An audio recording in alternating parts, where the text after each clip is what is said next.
Hello and welcome. I'm David Beard, contributing editor for Daily Kos Elections. And I'm David Neer, political director of Daily Kos. The Downballot is a weekly podcast dedicated to the many elections that take place below the presidency, from Senate to City Council. We would be extremely grateful if you would subscribe to the Downballot on Apple Podcasts and leave us a 5-star rating and review.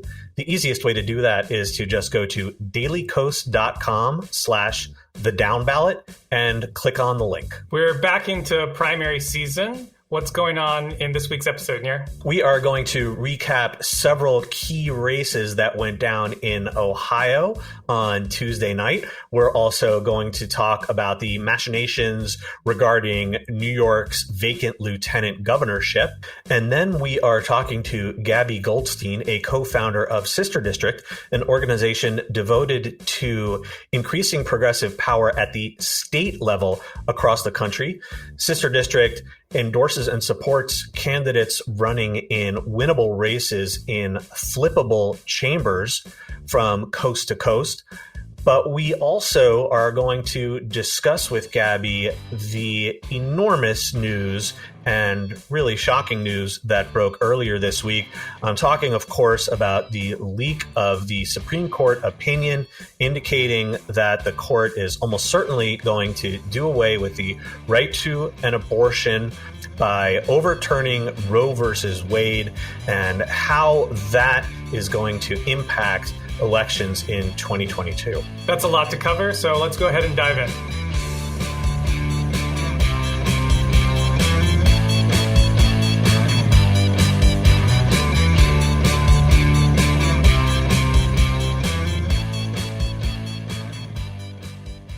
So on Tuesday night, we had primaries in Ohio and Indiana, and there are a few results that we are looking to recap in our weekly hits. Beard, why don't you get us started?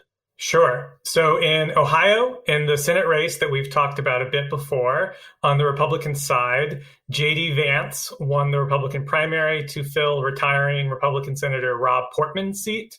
He won over former Ohio State Treasurer Josh Mandel and State Senator Matt Dolan. In what was for a long time a 5-way race for most of the primary, it turned into a 3-way race late between Vance, Mandel, and Dolan. And in the end, Vance got 31% of the vote, Mandel got 24% of the vote, and Dolan got 23% of the vote.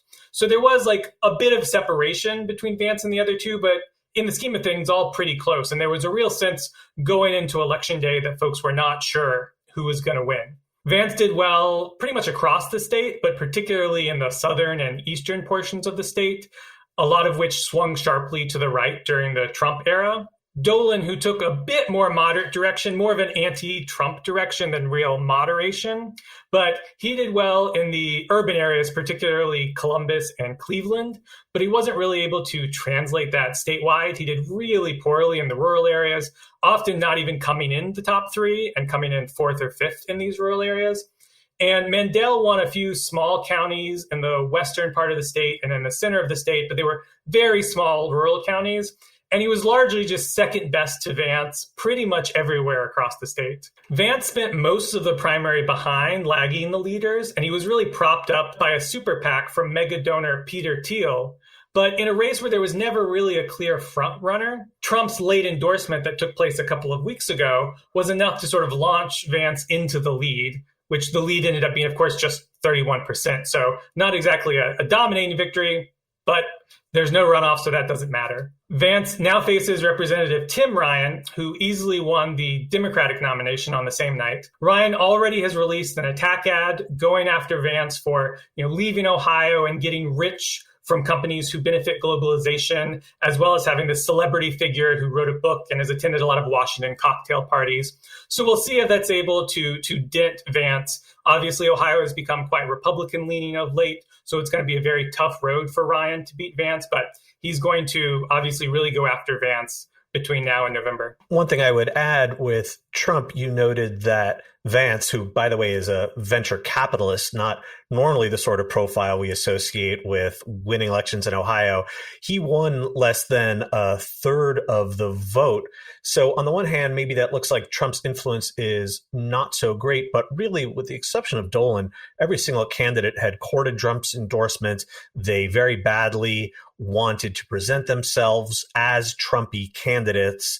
So really, it does feel to me that almost 80% of the vote in this primary was in fact pro-Trump, but ultimately voters had to pick just one candidate. Trump's endorsement is not determinative in any election, but it is definitely the single best thing you can get in any Republican primary. It is the thing that will help you the most over anything else that you can get, because overwhelmingly, most Republican primary voters still like and support Trump. There's one Democratic primary that we want to talk about in Ohio's 11th district based in Cleveland. And we want to talk about it because it really turned out to be a total non-event. Last year, there was a special election for this seat where Shontel Brown defeated former state senator Nina Turner by about 5 points. And what was a huge upset, Nina Turner closely associated with the Bernie Sanders campaign and raised enormous sums of money for that race. But Brown really came from behind by presenting herself in many respects as a much more loyal Democrat. Turner decided to run again, and she argued that the outcome would be different this time, in part because the district had changed a bunch in redistricting. It, in fact, now covers the entire city of Cleveland, which is Turner's hometown. She served on the city council there. So it was easy to imagine that this transformation due to redistricting in this safely blue district was going to give Turner a boost, but that's exactly the opposite of what happened.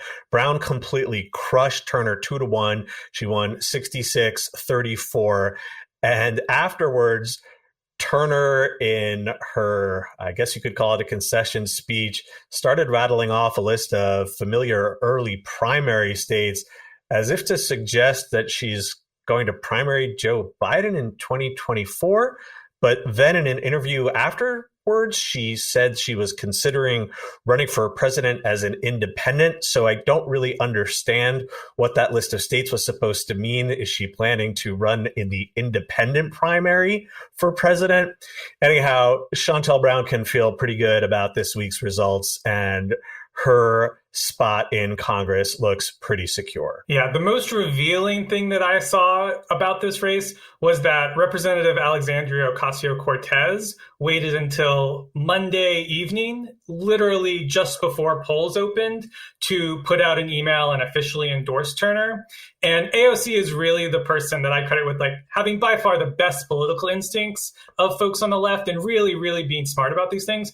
And it's pretty clear by the way that this happened that she was not a believer in Turner winning this race and really only endorsed her because she felt like she had to, and did it in the really least helpful way possible. Yeah. And also one other thing to note is that there was a lot of money spent on behalf of Brown. Joe Biden specifically endorsed her. That's a very normal thing for a president to do for members of their own party. But typically it's something only done when you face a difficult race. But the reality was this wasn't a difficult race, that folks who thought all this money in the Biden endorsement signaled that Brown was potentially in trouble. That really wasn't the right read here. Yeah, exactly. So there's one more race we want to talk about from Tuesday night. That is Ohio's 9th district, and specifically the Republican primary. The 9th district is centered around Toledo. And in that Republican primary, a far-right QAnon-aligned activist won the nomination. His name is J.R. Majewski. He won with about 36% of the vote versus Rydell's 31% and Gavrone's 29%. So again, similar sort of to the Senate race, where it was pretty tightly packed between three candidates, but one sort of had a notable enough lead that it didn't end up being super narrow in the end. Majewski attended the notorious January 6th rally. He's been connected to the QAnon movement online in a number of different ways. So that's very concerning. But he benefited from outside support in this race. The Drain the DC Swamp PAC spent close to $400,000 on his behalf, mostly on mail and radio ads, promoting him and bashing the two state lawmakers. So now that he's won, he faces long-serving Representative Marcy Kaptur. She's actually the longest-serving woman in the history of the House.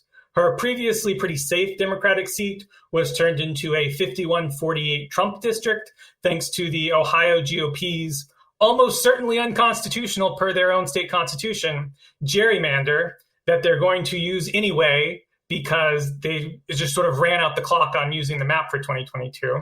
So this is as I said, a 51-48 Trump seat. So it's going to be very tough for Kaptur. She's going to need a lot of things to go right for her. But one of the first things to go right for her is having Majewski instead of a state rep or state senator who she can really paint as very far outside the mainstream. Though, of course, we have said this before and we will say it again. Winding up with a totally Looney Tunes opponent is by no means a guarantee of success. And ever since Donald Trump, progressives always have to be careful what they wish for here. Though I think, as you said, Kaptur, if she could have picked her opponents, she has to pick the QAnon maniac. Yeah, the odds of Kaptur winning went up, but also the odds of having a QAnon maniac in Congress went up. So it's high risk, high reward in that way. One final story we would like to talk about this week does not concern Tuesday's primaries, but rather involves the state of New York, which has been without a lieutenant governor ever since the previous incumbent Democrat Brian Benjamin resigned after prosecutors charged him with bribery last month. Governor Kathy Hochul named a new lieutenant governor to that empty spot, and it was, at least to me, quite a surprise the person she named, Congressman Antonio Delgado, who was first elected in the 2018 blue wave, flipping a GOP-held seat. One thing I should note is that Delgado will not require any sort of confirmation by the legislature. Hochul can appoint him unilaterally, but the real issue here is who's going to appear on the ballot in the primary. Now, let me preface this by explaining that in New York, candidates for governor and lieutenant governor run in separate primaries, but on a single ticket together in the November general election. So you can have awkward situations where candidates who don't particularly like one another wind up winning separate primaries and then get stuck together in what's often been called a shotgun wedding. So Hochul faces a couple of opponents herself in the Democratic primary, and polls show her handily winning. She's very, very likely to be the nominee. But those two opponents for governor have candidates who are running for LG that they are allied with. Again, it's not a formal ticket, but they're hoping that their allied candidate will also advance. So Benjamin was actually stuck on the ballot because New York law makes it almost impossible for candidates to get off the ballot unless they die or move out of state or are nominated for some other office. That changed this week, though, because Hochul succeeded in pressuring the legislature into passing a law midstream in the middle of this election that is really designed to benefit her, that adds a new category of candidates who can remove themselves from the ballot. And that, whoa, lo and behold, is anyone who's charged with a crime. And Brian Benjamin, of course, played the good soldier. He doesn't really want to run for office while he's fighting off these corruption charges. So he said that he would take his name off the ballot as a result. And, this legislation also allows a special committee of Democratic Party leaders to name a replacement candidate for someone who drops off the ballot this way. And who did they say they would name? Of course, Antonio Delgado.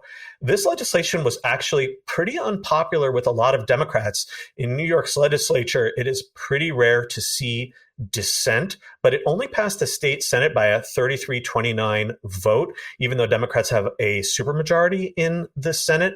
The other candidates for lieutenant governor have vociferously spoken out against this. And here's the thing.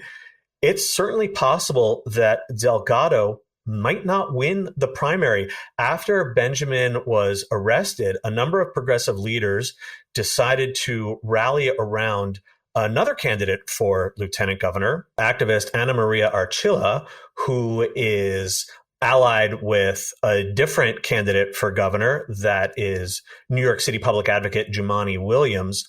And if we see real blowback to the way that Delgado was added to the ballot, it's certainly possible that Archila, who is definitely the most progressive candidate running for LG, could wind up winning. And then you have one of these shotgun marriages with Hochul. And if there's anyone who knows the risks of this situation, well, it's Hochul herself. In 2018, Andrew Cuomo faced a challenge from the left from actor Cynthia Nixon, and he dispatched her easily. He beat her about 2-1. But Hochul was his lieutenant governor, and she faced a challenge from Williams that year. And she only won by about a 54-46 margin, despite the fact that Cuomo was cruising. So this really feels like a risky move for Delgado. Perhaps I'm wrong. Perhaps he will cruise, but he is potentially giving up a seat in the House for what could be a very brief tenure as lieutenant governor. And I should also add that his decision to change roles like this and to leave the House, frankly, that really depressed me. It depressed me about Democrats' chances for November. Obviously, it was already looking like a difficult year, but when a young, rising, up-and-comer like Antonio Delgado, who really was one of the most talented candidates of 2018, decides that he would rather be anywhere but the House, and being lieutenant governor of New York is a notoriously weak position, that really just did not make me feel good about what Democrats in the House are thinking about our chances this year. Yeah, and this is a really complicated story where there's a lot of different things going on. So I want to just address a few of them. First off, with the legislation, I often have thought that it's crazy how New York's ballot works and is so incredibly restrictive in terms of letting people take their names off the ballot months before they would appear. So I think reforming that is a reasonable thing to do. I think doing it in a specific instance because it's politically helpful to you is not the way to do it. Like, take the time, figure out what's a smart way to let people take their names off the ballot, and then pass new laws around that. Secondly, my intuition is that the ruling striking down New York's congressional districts also had a big effect on Delgado's thinking. In the gerrymandered map, he had a pretty safe seat and was a good bet to be able to hold it probably for the decade if he wanted to. The new map has not come out, but given how the nonpartisan maps that have sort of been looked at from different folks as possibilities, there's a good chance that his seat will be anywhere from like a tough race to an almost impossible race, depending on where exactly his district, which is sort of straddles, north of New York City into upstate. Depending on where it ends up, it could become really, really tough to hold. So I think he looked at that, saw this opportunity, and was like, I can definitely just sit around as the lieutenant governor and then figure out where to go next from there. But I totally agree with you that there is a real risk that he loses the primary and then he's out of luck. Yeah, you make a really good point about redistricting. His decision to leave the House may have a lot more to do with the very uncertain future of his individual district as opposed to Democrats' fortunes overall. But it really is still a bummer either way to see one of these leading lights of 2018 decide to call it quits. For sure. Coming up in just a moment, we are going to be talking with Gaby Goldstein, a co-founder and senior vice president of Sister District, an organization devoted to increasing progressive power in the states. Please stay with us.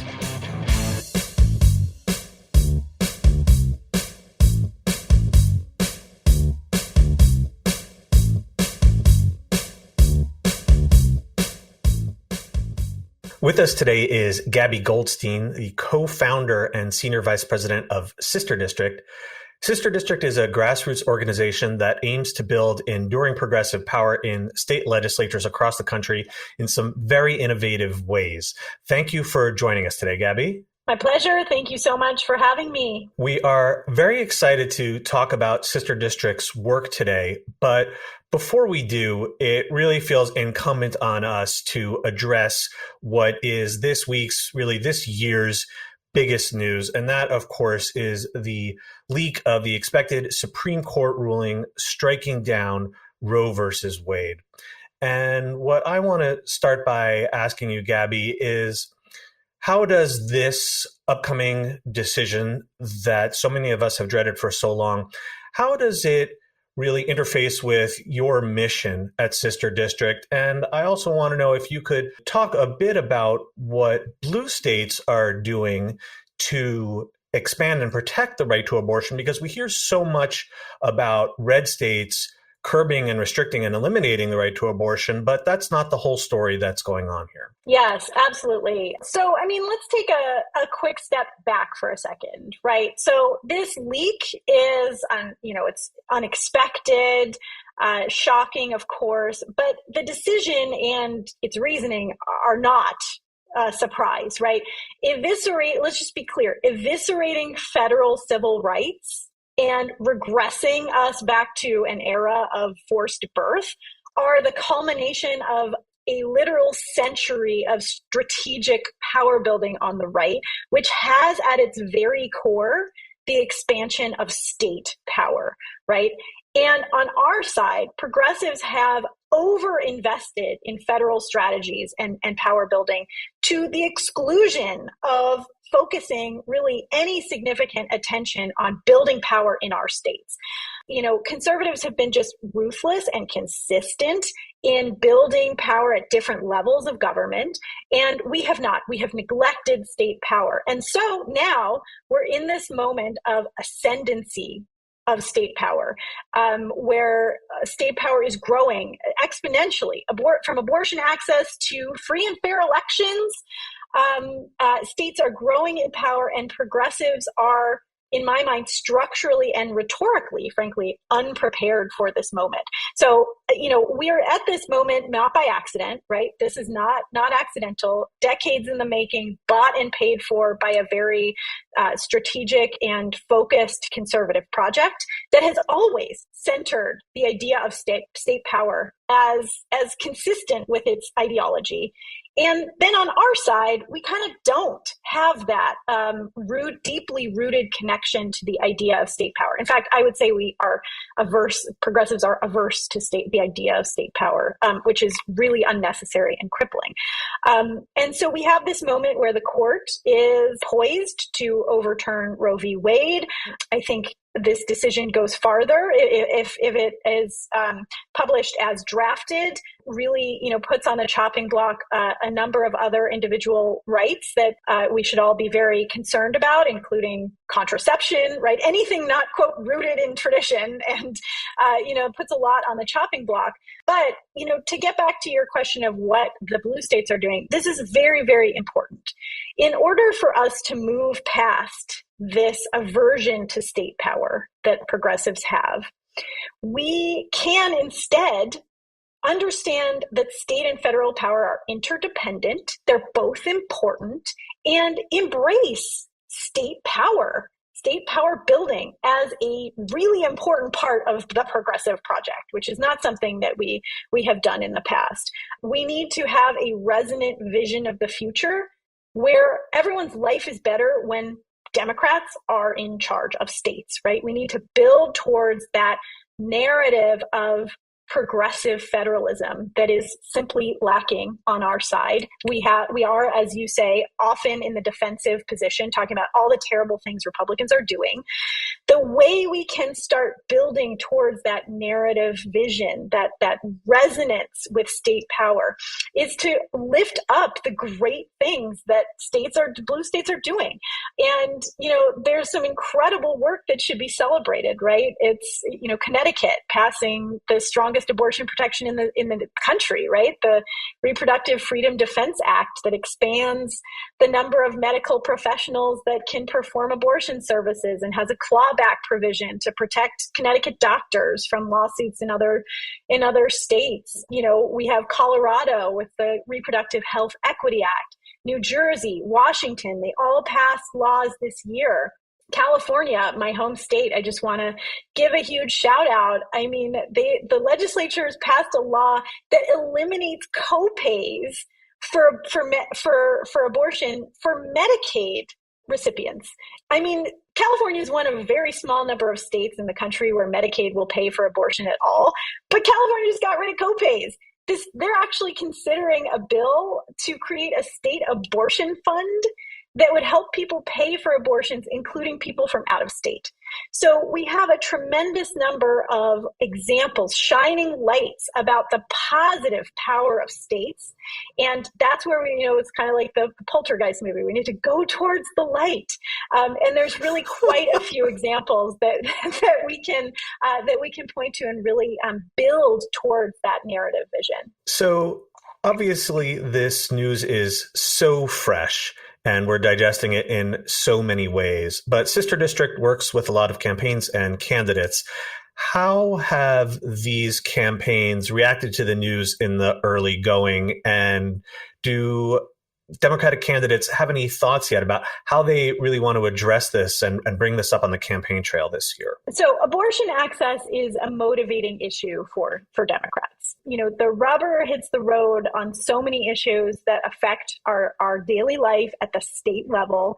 And candidates who are running for state leg know that, right? They're running for state legislature.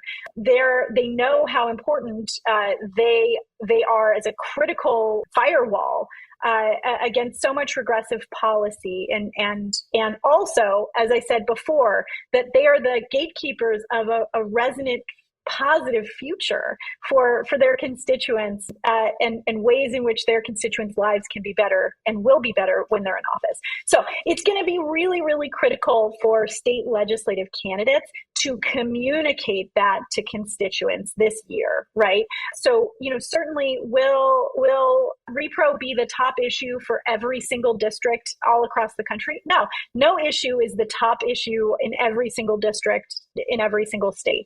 But this is a motivating issue. It is necessary for Democratic candidates to talk about this issue because it really matters to voters, and it will be a motivator this year. We could talk about this for a long time, but we do want to get to the important work that Sister District does and all of the work that you all have been doing across the country. So Sister District was created in the wake of the 2016 elections, as so many of us were looking for a way to respond to Trump's election and everything that happened that year. So tell us how Sister District came to be and your role in that. So I always say it's a postmodern love story because my co-founders and I met online. Our meet cute is on a Facebook thread for progressive lawyers, and hatched this idea. God, wouldn't it be great if we could redirect some of the energy and the resources from here in the Bay Area to another place in the country or even in the state where we could have a really big impact. And so the name Sister District comes from the idea of a sister city. The idea was, what if we were able to sister up teams of volunteers somewhere to direct some of the energy and resources that they have towards strategic, winnable state legislative races somewhere else where we could really make a big impact. And, it started as an idea, as I said, on a Facebook thread, and it's grown now to an organization of over 55,000 volunteers across the country. I can't believe we've been at this for many cycles now. And each year we choose a set of state legislative candidates, and we sister up our teams to a couple of them for field and fundraising support. So we work directly with the candidates who we support. We also provide our candidates with in-kinded general consulting. So, we help them with field plans, help them cut turf if they need it, give them advice on messaging, media training, all of that good stuff to the extent that it's needed. And while we started the organization with this political goal, right, of electing Dems to state legislatures, over time, the organization has grown to do more. We saw that there was more that we could do in the ecosystem. So I actually run our C4, our affiliated C4, the Sister District Action Network, where we run programs in political research, civic engagement, legislator support, where we work directly with legislators, and other ways to be useful in the ecosystem. And it is a small but mighty crew of organizations that focus on state legislatures. So, we are here to, our first and last question is always, how can we help? Where are the gaps? How can we fill them? How can we be a good team player on this little but mighty state leg team? This is really a pretty unique concept among sort of national political organizations and how they typically work. It's not what you expect to see. So let's dig into a little bit into how these teams actually work. How do the teams get developed? How do they sort of function, come together, work with both sister district and their assigned campaign? And how does the sister district staff sort of manage all this? Yeah. So when you sign up at Sister District, well, let me just say, in the early years, it worked manually, where my co-founders and I would manually code new signups into their local teams and introduce them to the team leaders. Wow. But the beauties of technology have shined their light on us.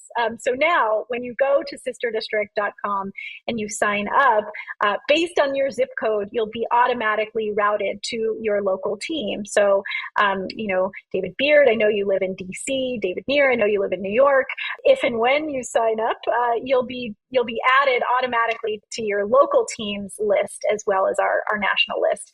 We have local team leaders. We have about 150 active teams and affiliates across the country, and they really take the charge in terms of organizing events, fundraisers, phone banks, all the rest for their candidates. We at HQ make the endorsement decisions, and it's a bit of an art and a science in terms of how we assign candidates to teams, but there's a process there, and I once referred to it as a little bit like the Harry Potter sorting hat. And that, of course, was the one quote that ended up in the Wired article after like all of that ended up sounding very strange.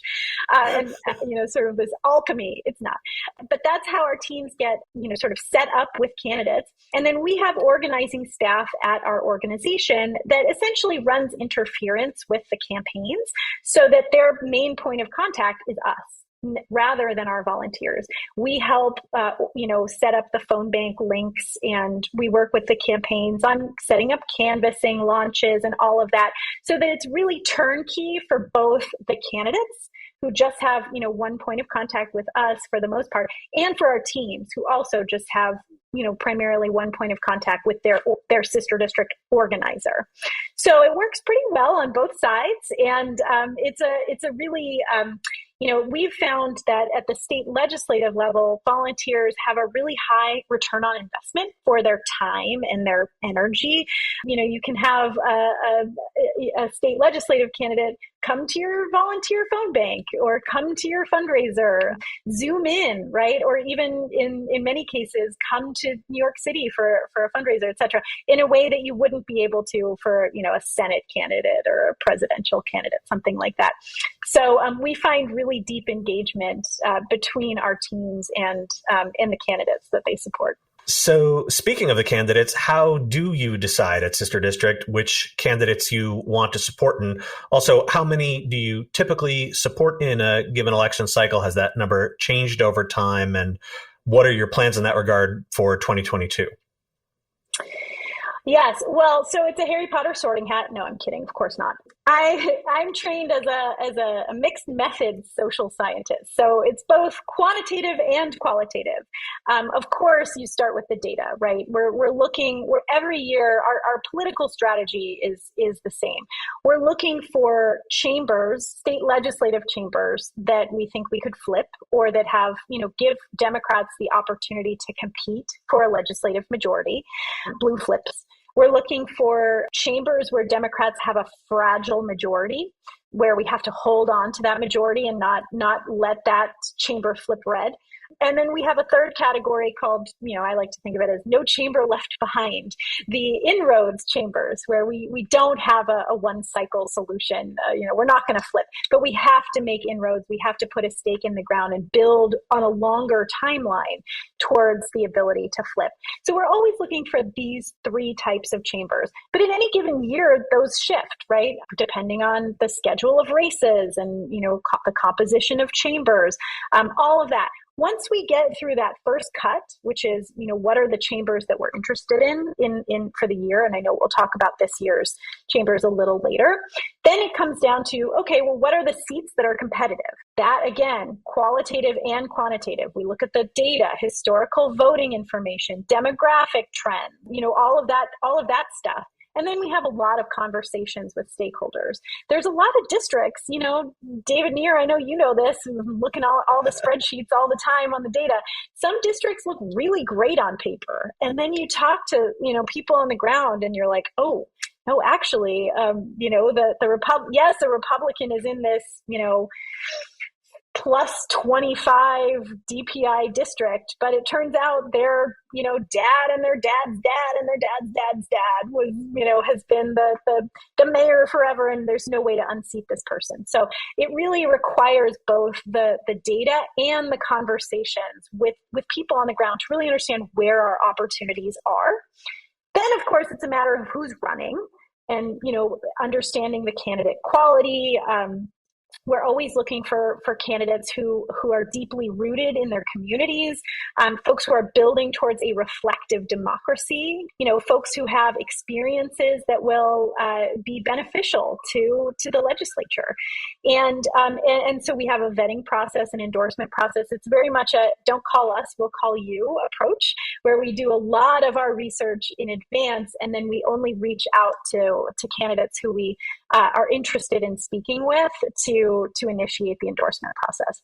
Then, of course, we go through that process, and at the very end is the Harry Potter sorting hat between the candidates and the teams. So it's quite a long process. It takes quite a bit of time each year, but it ends up with the result is a small number of very strategic, winnable districts in very important chambers that are strategically relevant for Democrats. So the number of endorsements varies from year to year. We always try to endorse only as many candidates as we feel we can provide as a relatively even level of support among our teams. So, it varies from year to year. Of course, the odd years, there are many fewer state legislative elections. So often it's just our friends in Virginia, and every 4 years, our friends in Louisiana and Mississippi. We don't have any friends in New Jersey, so we don't get involved in New Jersey politics. At least we haven't yet. But in the odd years, we may endorse between 15 and 12 to 18 or 20 candidates, fairly small. And then in even years, when the majority of state legislative chambers are up for election, we'll endorse larger classes. So in 2020, I think we endorsed around 40 candidates. And this year, we'll probably end up around 25 or so. We'll see how things go. So it fluctuates based on what is necessary and what our capacity is and what we see the broader political opportunities and context as being in any given year. So which states are you targeting this year? And do you want to maybe highlight one or two of them as sort of examples of the sister district thought process? Yes, I think that to talk about this year, we should first take a minute to talk about the political context and the environment that we're going into this year. So let's not hide the ball. We're heading into a pretty challenging political environment for Democrats. Certainly, historically, the party in office tends to do worse than the out party in midterm years. That's often misunderstood as a referendum on the president, but it's more accurate to understand midterm performance as a reflection of out-party enthusiasm. So what really will drive a lot of the outcomes that we see this year is, yes, of course, Joe Biden's ratings matter and all of that, but Republican enthusiasm will be a really critical factor in midterm performance. So, historically, that would indicate that, Republicans, now, if we all remember how Democrats felt in 2018, right, the midterms when Trump was in office, we were fired up, we were angry, we were motivated. That's how many Republicans feel right now. So that's the political environment that we're heading into. Even in a good year, Democrats struggle with ballot roll-off, meaning that even in a good year like 2018 or 2020, we almost always see Democrats at the bottom of the ticket underperforming, getting fewer votes than the Democrat at the top of the ticket. And the reverse is often true, where Republicans at the bottom of the ballot, they often get just as many votes, if not more votes, than their top of the ticket. A great example of this is in Virginia last year, where the Democratic governor, the Democratic nominee for governor, got 60,000 more votes than Dems running for state leg. So we had a 60,000 vote roll off. And on the Republican side, several thousand, I think it was about 3,000 or 4,000 more people voted for Republicans running for state leg than voted for their gubernatorial candidate, right? So we see this. So even in a good year, we struggle with roll off. That will be an enthusiasm gap. I know, David Neer, we've talked about this, and I've written about it, and you've read my op-eds and given me notes. But this is something we'll have to contend with this year as well, which won't be a good year. It might not be a great year. I'm not saying it's going to be a terrible year, but it's not going to be 2018 in terms of our performance. So we have to watch that. That's something else that we need to look at going into this environment. One other thing about Virginia, I'm not a huge fan of overanalyzing the results from last year. It's a different year, it's a different state, different context, all of that. But it's useful in a few ways. And so for folks who haven't been following along and with bated breath, every machination of politics in Virginia, Democrats went into the election last year with control of all three, trifecta control of the governor's mansion and both chambers. And we came out with control of just one of those three, the one that wasn't up, the Senate. We lost the House and the governorship. And it's important to realize it was not a drubbing. We lost the House by less than 800 votes. But there was very clear Republican enthusiasm. And, we lost 7 seats. Democrats lost 7 seats in the House in Virginia. And interestingly, the average Biden performance in those districts was over 54%. Those seats might have looked safe. I mean, just a year before, Biden had carried those districts. We lost 4 districts that were Biden plus 10. And we lost all of those. And so, it's just something to think about, right? Where it doesn't portend like devastation, but it's important to remember what happened in Virginia, particularly as an indication of Republican enthusiasm. Because again, remember, the performance in midterms is often a reflection of out-party enthusiasm. So anyways, that's all to say. It's going to be a challenging year. Our eyes are open. We're ready. We're excited about it. The chambers that we've chosen this year, we're really focused on places where we have nested opportunities.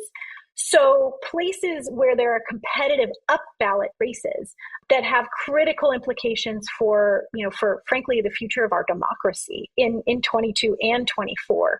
So we're interested this year, not just on electoral battlegrounds, but democracy battlegrounds, right? So places like Michigan and Arizona, Wisconsin, Pennsylvania, the places where the Republicans have been literally coming for our democracy. And we're also really interested in states where there have been redistricting commissions or courts or legislatures have produced maps that are frankly fairer for Democrats, where we have a better opportunity. So this year, the chambers that we think Democrats have an opportunity to compete for a majority, It's not to say we're going to be flipping all these chambers, but we have the chance to compete. It includes Pennsylvania, the Pennsylvania House, not the Senate, the Michigan, both chambers in Michigan, Arizona, both chambers. The place that we're really focused on as a blue hold is Nevada, the state legislature. I'm very worried that Nevada is this year's Virginia.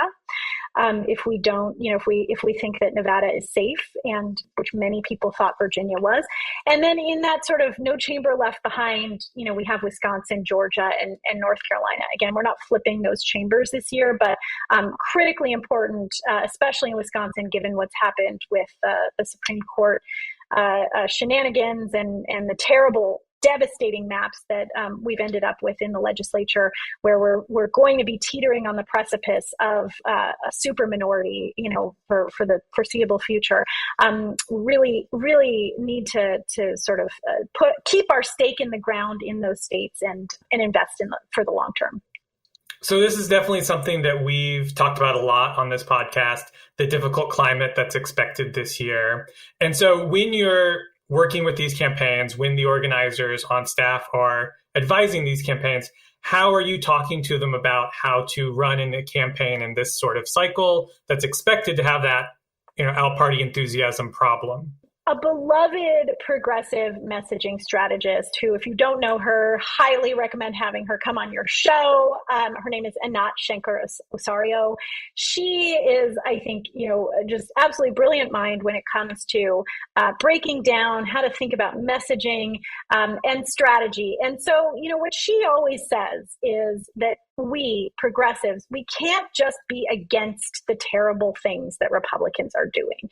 We have to have a vision of the future that is resonant, that communicates to voters how people's lives will be better when we have political power, and that are rooted in shared values, right? We can't just be talking about policy all the time. We have to be connecting the policies back to our shared values: equality, dignity, prosperity, the values that root us, that are sort of reflected in the policies that we're interested in, but that, again, go to the fabric of who we are and what we care about.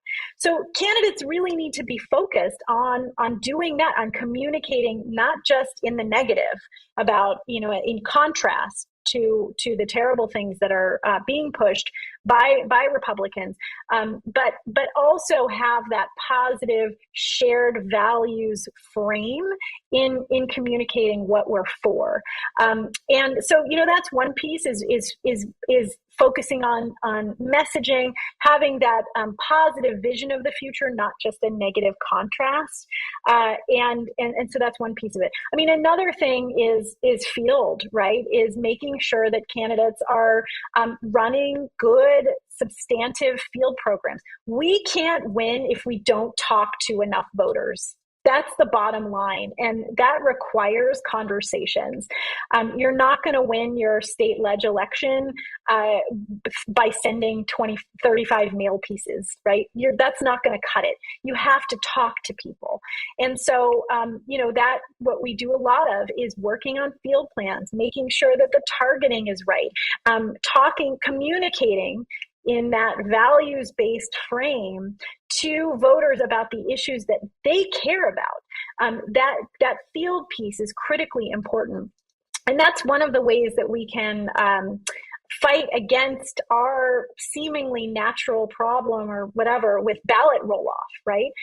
Getting folks to vote all the way to the bottom of the ballot where we focus requires engaging people in actual conversations about things that matter to them. So those are some of the ways that we're this year and every year encourage our candidates to run those values forward, positive campaigns wherever possible, and that also have significant field components. Gabby, speaking about field and campaign activities, you mentioned earlier about Sister District's work on other areas in the progressive ecosystem.